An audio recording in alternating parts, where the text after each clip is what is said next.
तो क्या आपके साथ भी ये हुआ है? आप रात में बहुत मन लगाकर पढ़ाई किए, रिवीजन भी बहुत अच्छे से किए, लेकिन जब आप पेपर देने गए, पेपर को मिलते ही आपका दिमाग ब्लैंक हो गया, आपको याद ही नहीं आ रहा आप क्या पढ़े हुए हैं, आपको पढ़ा हुआ चीज लिखने में बहुत दिक्कत हो रही है। तो ये दिक्कत सिर्फ आपकी नहीं है, 90% स्टूडेंट के साथ आजकल यही समस्या आ रही है। वो पढ़ाई तो बहुत मन से करते हैं, मेहनत से पढ़ते हैं, लेकिन जब रिजल्ट की बारी आती है, जब लिखने की बारी आती है, परफॉर्म करने की बारी आती है, तो वो परफॉर्म बिल्कुल नहीं कर पा रहे हैं, वो भूल जा रहे हैं। तो प्रॉब्लम उनको ये लगता है कि प्रॉब्लम मेरे दिमाग में है, मेरी मेमोरी में है। तो मैं आपको बता दूं कि प्रॉब्लम आपकी मेमोरी की नहीं है, प्रॉब्लम आपके पढ़ने की नहीं है, प्रॉब्लम रिवीजन के तरीके की है। रिवीजन गलत तरीके से करने से क्या होता है कि आपका पढ़ा हुआ आपको याद ही नहीं रहता, और ज्यादातर बच्चे गलती कर रहे हैं। तो इस वीडियो में 3 साइंटिफिक स्टेप्स में मैं आपको बताऊंगा आपके इस रिवीजन की प्रॉब्लम का सलूशन सिंपल तरीके में। सबसे बड़ी गलती क्या होती है कि आप जैसे कोई चैप्टर पढ़े, उसको दोबारा जब पढ़ना है तो दोबारा आप उसको उठाते हैं और फिर पढ़ने लगते हैं, यानी पैसिव री रीडिंग करने लगते हैं। रिवीजन करने का एक सिंपल तरीका होता है और वो मैं आपको बताता हूँ। तो पहली स्ट्रेटजी है, आपको पैसिव रीडिंग ना करके आपको एक्टिव रिकॉल करना है।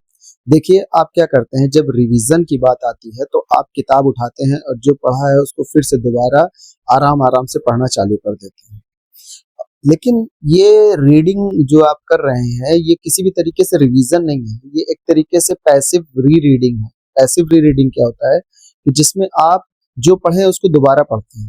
दिमाग को ऐसा लगता है कि आप जो है पढ़ाई कर रहे हैं, आपको ऐसा आभास भी होगा कि आप पढ़ाई कर रहे हैं, लेकिन क्या होता है ना कि आप सिर्फ क्या कर रहे हैं, खुद को धोखा दे रहे हैं। तो आपको क्या करना है, एक ब्लैंक पेपर उठाना है, जो टॉपिक पढ़े हैं जिसको आपको रिवाइज करना है, उस टॉपिक का नाम ऊपर लिखना है। जैसे मान लीजिए लाइट आप साइंस में पढ़ रहे हैं तो लाइट लिखना है। उसके बाद उसमें जो कुछ भी आपको याद है वो लिखना है, जो भूल रहे हैं उसको पीछे लिख लेना पेज में, मुझे ये याद नहीं है।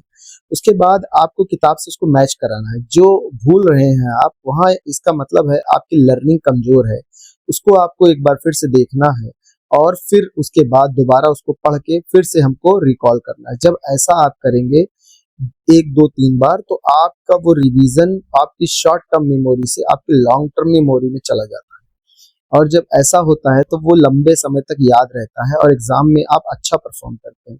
तो अगली बार जब आप रिवीजन करें तो रिवीजन मत करिए, सिर्फ आपको एक्टिव रिकॉल का यूज करना है। एक्टिव रिकॉल ही एक रिवीजन को सही मायने में रिवीजन बनाता है। तो दूसरी स्ट्रेटजी हमारी है the secret formula, spaced repetition. Germany के एक फेमस साइकोलॉजिस्ट थे, उन्होंने एक रिसर्च की, उनका नाम था हरमन एबिंगस। उन्होंने रिसर्च करके बताया, हम जो कुछ भी नया पढ़ते हैं अगले 20 मिनट में उसका हम 42% हिस्सा भूल जाते हैं। नेक्स्ट 24 आवर में, यानी 24 घंटे में हम 70% हिस्सा उस पढ़ाई का भूल जाते हैं। तो आप देख रहे हैं जो कुछ भी नई चीज हम सीखते हैं उसका हम कितना बड़ा हिस्सा सिर्फ 24 घंटे में भूल जाते हैं। देखिए हमारी मेमोरी 2 तरीके की होती है, short term memory, long term memory. Short term memory में हम 24 घंटे के अंदर हमारा दिमाग जिन चीजों को उसको लगता है वो कम इंपॉर्टेंट की है, उसको क्या करता है, डिलीट कर देता है दिमाग से, हमें पता भी नहीं चलता है।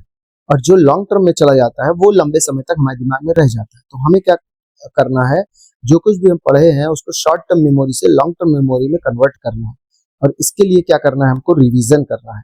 रिवीजन कैसे करना है, रिवीजन आपको 4 तरीके से करना है, ठीक है। 4 स्टेप में रिवीजन होगा। पहला रिवीजन 24 घंटे के अंदर आपको कर लेना है। जैसे आपने आज शाम को 4 से 5 बजे के बीच आपने पढ़ाई की, तो अगले शाम 4 बजे से पहले पहले आपको एक बार रिवीजन कर लेना है। दूसरा रिवीजन 3 दिन के अंदर में होना चाहिए। तीसरा रिवीजन हमारा 7 दिन के अंदर यानी 1 वीक के अंदर हो जाना चाहिए। चौथा रिवीजन 1 महीने के अंदर हो जाना चाहिए। आपको ये चारों रिवीजन एक साइंटिफिक पैटर्न पे करना है, जिसकी वजह से आप जो कुछ भी पढ़े हैं वो आपकी साइंटिफिक तरीके से शॉर्ट टर्म मेमोरी से बदल के लॉन्ग टर्म मेमोरी में चला जाएगा, जिसकी वजह से आपकी मेमोरी बहुत ही अच्छी हो जाएगी, आपका रिवीजन लंबे समय तक आपको याद रहेगा। तीसरी स्ट्रेटजी है the ultimate test, Feynman technique. ये कुछ हद तक मिलती है हमारी पहली स्ट्रेटजी से, लेकिन ये उसको और मॉडिफाई और ज्यादा प्रैक्टिकल रूप में बताती है। इसमें क्या है, जो कुछ भी आप पढ़े हैं, जो कुछ भी आप सीखे हैं, उसको आपको 5 साल के उम्र के बच्चे को किसी को समझाना है, और आप उसको तभी समझा पाएंगे 5 साल के बच्चे को जब आप उसको बहुत ही आसान भाषा में, अपनी भाषा में समझा पाएंगे। तो आप जो भी पढ़े उसको अपनी भाषा में कन्वर्ट करके समझाना है, यानी किताबी भाषा से, टीचर की भाषा से आपको कन्वर्ट करके अपनी भाषा में समझ के उसको समझाना है। अगर 5 साल का बच्चा आपके घर में नहीं है तो डोंट वरी, आप मिरर के सामने खड़े हो जाइए और खुद को 5 साल का बच्चा समझ के खुद को समझाइए, लेकिन बहुत ही क्लियर और बहुत ही आसान शब्द में। जहां आप भूलेंगे यानी आपकी लर्निंग ही कमजोर है, उसको नोट कर लीजिए और उसको सही कर लीजिए। ऐसा आप करेंगे तो फिनमैन टेक्निक का यूज करते हैं तो आप एक्टिव रिकॉल को भी एक्टिवेट कर लेते हैं। तो आप इन 3 स्ट्रेटजी का यूज करिए। पहली है एक्टिव रिकॉल, दूसरी हमारी है spaced repetition, the secret formula, and the ultimate test जिसका नाम है फिनमैन टेक्निक।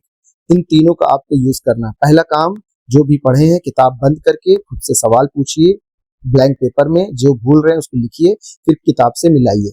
दूसरा काम, आपको जो भी नया पढ़ा है उसको 1 दिन में पहली बार रिवाइज करना है, 3 दिन में दूसरी बार, 7वें दिन में तीसरी बार, और चौथा रिवीजन हमारा 1 महीने के अंदर हो जाना चाहिए। उसके बाद द फिनमैन टेक्निक की 5 साल की उम्र तक के किसी बच्चे को हम जो भी पढ़े उसको आसान भाषा में हमें समझाना है। आपकी लर्निंग बहुत अच्छी हो जाएगी और आप एग्जाम में बहुत अच्छा परफॉर्म करेंगे, आपका फियर डिक्रीज हो जाएगा। तो इस वीडियो को अपने उन दोस्तों के साथ शेयर कीजिए जो पढ़ते बहुत है पर अच्छे नंबर उनको नहीं आ पा रहे हैं। प्लस आप इन तीनों स्ट्रेटजी में आपको कौन सी स्ट्रेटजी सबसे अच्छी लगी उसको जरूर कमेंट कीजिए। ज्यादा से ज्यादा आप कमेंट कीजिए, अपनी प्रॉब्लम भी बताइए और क्या चीजें अच्छी लगी वो भी बताइए, ताकि मैं जो हमारा एक पर्पज है कि आपको आपके परसेंटेज को हमेशा बढ़ाते रहना, आपका ग्रोथ को सुनिश्चित करना, उसको करने में हम और आप मिलकर एक कामयाबी हासिल कर सकें। और चैनल को सब्सक्राइब कर लीजिएगा।